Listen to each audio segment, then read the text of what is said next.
Chapter 1. I'll make it, Jack told himself, the way he'd said it 100 times now. If I keep going, I'll make it through. He needed to believe that, even though there was a good chance it wasn't the truth, even though he couldn't remember why it was so important anymore. The long run across the vast swaths of fields around him was about more than just endure, then to the next. It was a trick he'd learned. But he knew that he had to run. He knew that hunters would be following, the same way they had been following ever since he had woken up in a cave full of bodies back in the city.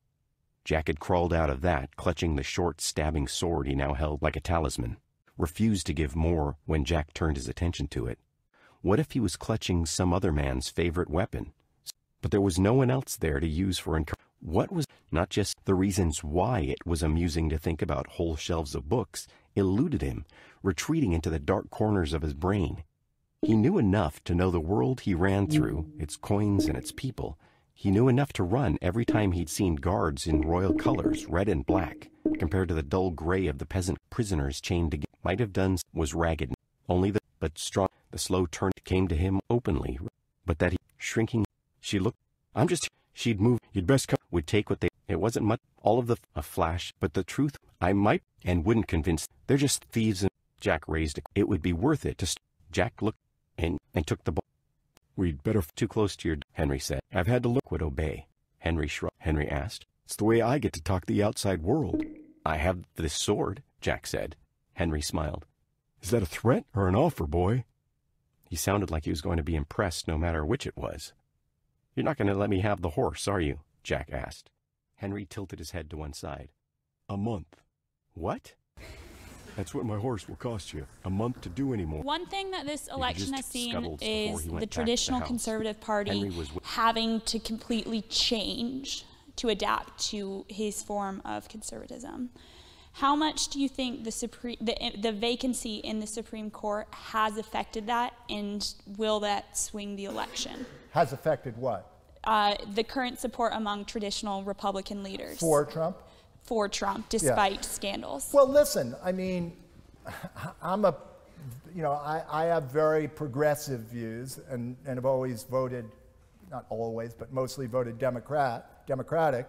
And it would take a really bad Democrat in this election for me not to vote for that person. If Donald Trump were a Democrat, I wouldn't. But the reason would be the Supreme Court, because we are at a historic moment with the Supreme Court where the future of that court will be determined for 40 years, probably, by the 2 or 3 or maybe even 4 appointments that are possible during the next 4 to 8 years. So if I'm thinking of myself as a conservative Republican, I get that there are a lot of them who are holding their noses as hard as they can and saying, being upset with what he's saying, particularly evangelical Christians, being upset with what he's saying, but feeling like I just got to do it because the shape of the world that will emerge is so influenced by the choices of the Supreme Court.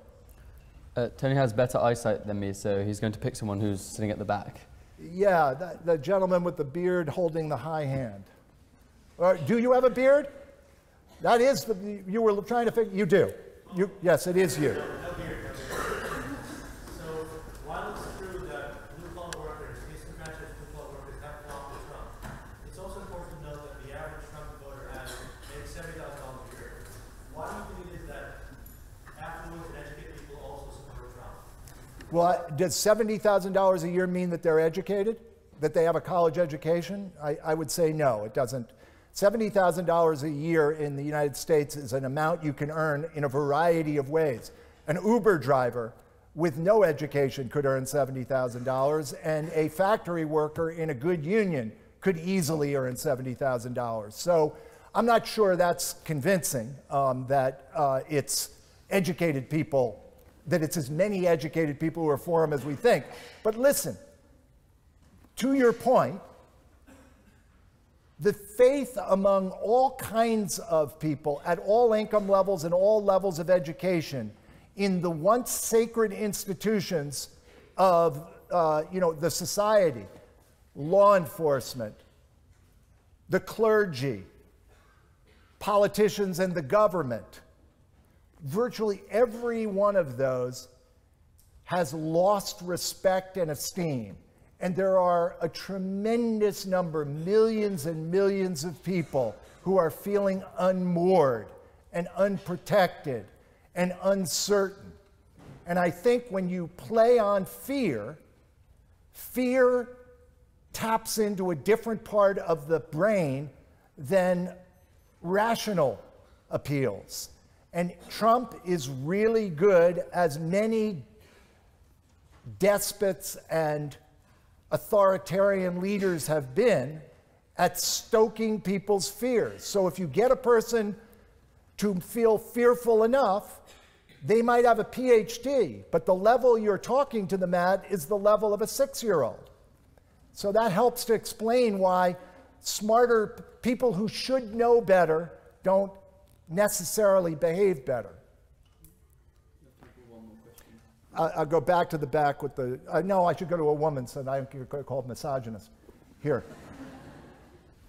So you worked with Trump over 30 years ago, and now you see him on TV and running for president.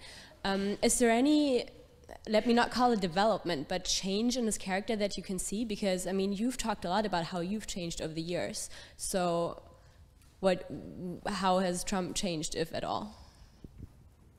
It's a fundamental principle of the work we do at the Energy Project that you can't change what you don't notice. What'll it be? And Trump doesn't notice. But he was just quoted the other day in Michael D'Antonio, one of his biographers, released a whole series of tapes of interviews he'd done with him, and he was quoted saying, I'm not willing to look, this is a not exact quote, but I'm not willing to look inside myself because I might not like what I see. So my experience of Trump is that he's very much the same person he was when I met him at 38, and that he was very much the same person at 38 that he was at 13. I had a wonderful experience that speaks to this, and maybe is a good way to end. I've attended the debates, and I've been fortunate enough to sit up very close. So when the debates end, I'm able to go right up to the stage and kind of experience what the back and forth is. So at the end of the third debate, the final debate in Las Vegas, I walked up to the front, and there was a sort of roped off area where they were worried about what was going to happen there, and they wanted to make sure they were protecting those two candidates. So I was standing sort of as you might if you know, any celebrity were walking by, like as if I was a fan, and a lot of others were lined up there, and Trump eventually walked the line.